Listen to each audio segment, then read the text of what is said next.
Okay, here's an update on the 2012 Mustang. If you follow us on Instagram, you saw the other day that we had a little overheating issue. So right now I kind of diagnosed it and did a little research. So I'm just going to show you what that is for some other Mustang owners that might come into this same problem. So what it is it's the resistor that comes off of the fan, where it wires up into the motor and the wiring harness for the car hooked together closest to the fan.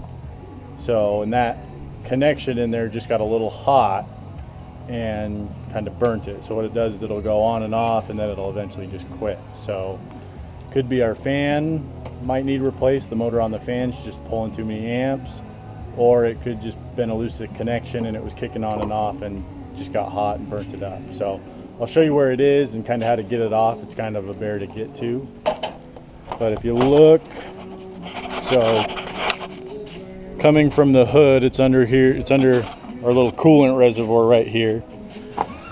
And it's kind of tight down in here under the hose. You can see it kind of right there. You can see the two wires where it hooks up. That's the resistor. And then you have your, where it connects right there, your little harness. So coming from this way, you can see it right there if I move some of this stuff out of the way. But it's right there, and that harness, one of the pins in there is what gets hot. So in order to take this off, there is a tab right here and then a tab just like that on the bottom. You have to press both of those in, and then it'll slide from left to right, looking at the camera here, left to right. So let me get it out of there. You do have to press right here to get the harness off, but first you've got to pull the resistor out, and I'll show you what that looks like in just a second. And you kind of have to feel for these tabs right here.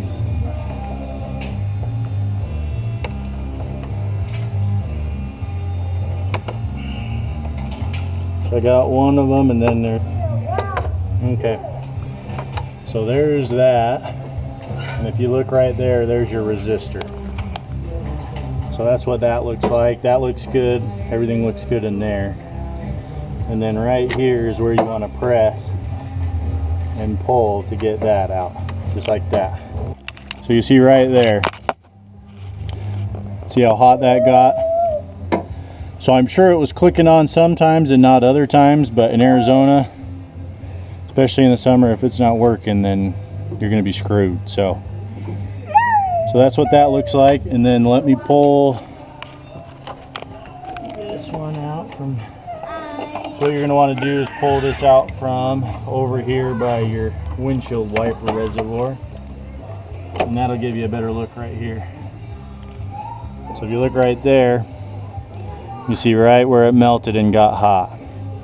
And then what you got to do to take that out is you're going to pull this white piece out of here by pushing that tab in and just pulling it up.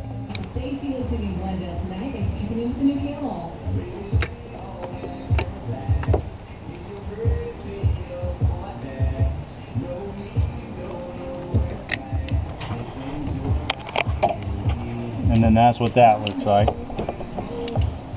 So now what we need to do is push this little connector out the back. Okay, just to show you how to get this out of here. So you got your connector right here, your electrical connector. So if this wasn't burnt, normally what you'd do is you take your little seal pick right here, whatever you got, and just pull this tab out, and then you can either push this down if you can get the tab to stay, or you can pull the wire from the back. So right here, because it's missing the tab because it melted it off, you can just push that out, and then that'll just pull right out the bottom. It looks just like that. So obviously the connector looks good.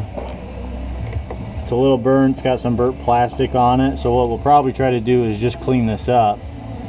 Okay, what I'm doing now is just trying to get get in here and just scrape some of that burnt plastic and the gunk that's on here off of this. Okay, so what I'm going to do is I got this cleaned up. Before I stick it back in here, I'm just going to pinch it just a little bit, just so when I stick it back into the wiring, the other wiring harness, it's got a little bit more pressure on it, so it doesn't want to come out or sit in there loose. So let's go ahead and stick this back in here.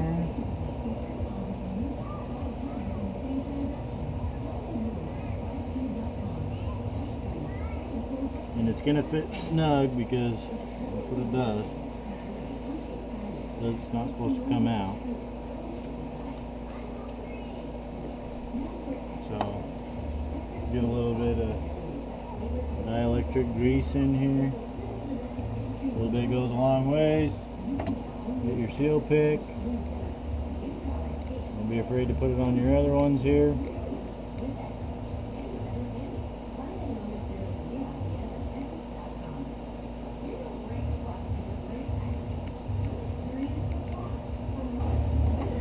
And then we put this back in here.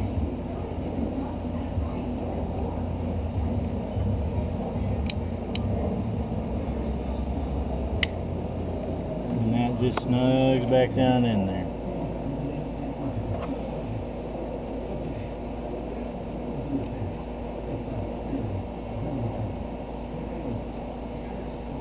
Okay. And then we'll do the same thing down here. You can see we got that all cleaned up. Just wipe it with the finger one more time. We'll go ahead and put a little bit on here.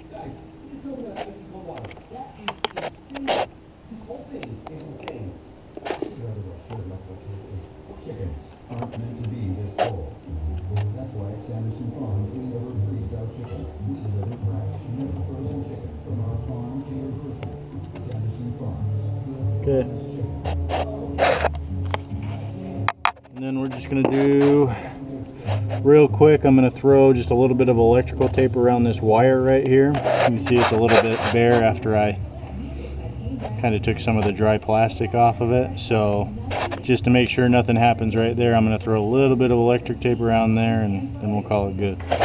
Okay, as you can see, got a little bit of electrical tape around that bare wire. So that should hold it good right there. Now to do things in reverse order, make sure you put the connector on before you slide it back into its connector on the radiator shroud here.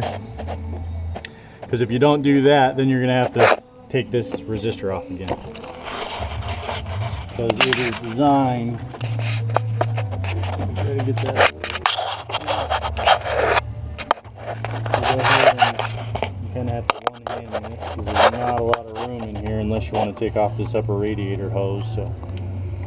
So you'll hear that snap back in, and then this resistor, you got to come forward a little bit. I'm going to stick it in here, and then it has got to slide. Let me see this flashlight for a second. It has got to slide right in there. So you got to make sure that you get right here. This is like a little plate that slides down in there, so it fits in there like a tab.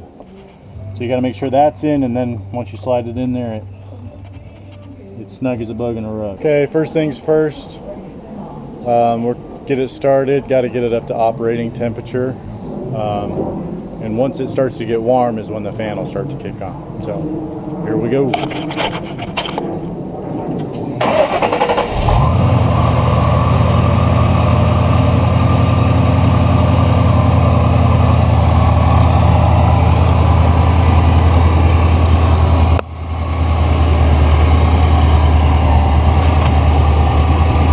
Okay, we're back. So it's not up to temp yet, but if you click the AC on, that'll click the fan on. So you learn a new thing every day. So don't ever think you know everything. But if you look right down in there, you'll see our fan is a spinning. So Go ahead and turn it off, Matt. I meant the AC. Go ahead and turn it back on.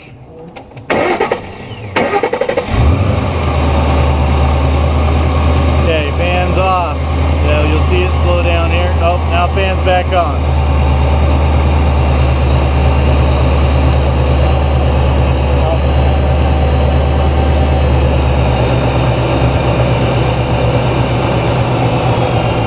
Okay, so you look here. Fan is spinning. So we should be good.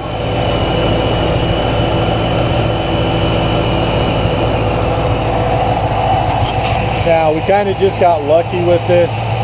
You know, the first thing you do when you're diagnosing an overheating issue is you want to go from what you think it is back. So when we overheated, the first thing we did was say, okay, well, is the fan on? So we looked at the fan, said, okay, well, fan's not spinning, there's a problem. So first thing I did was just start going back from the fan. I started to turn the fan just by hand, just to make sure it wasn't anything in the fan where it got jammed or anything like that. So that was spinning, so I just went back to the first wiring harness, to the first connection from the wiring harness, and just got lucky that happened to be it. So I'll let you know, I mean, really easy fix. We just bought this car less than a week ago, so you know, the first thing you're thinking when that happens is, oh crap, what the, you know, did I just buy some other guy's problems? But we drove it home from California. I mean, we got over 500 miles on it already. So we kind of just a fluke thing that happened. I mean, he might have had some problems with it cutting in and out, but being in California and him not driving it that often lately, you know, just happens sometimes. So, but we got lucky.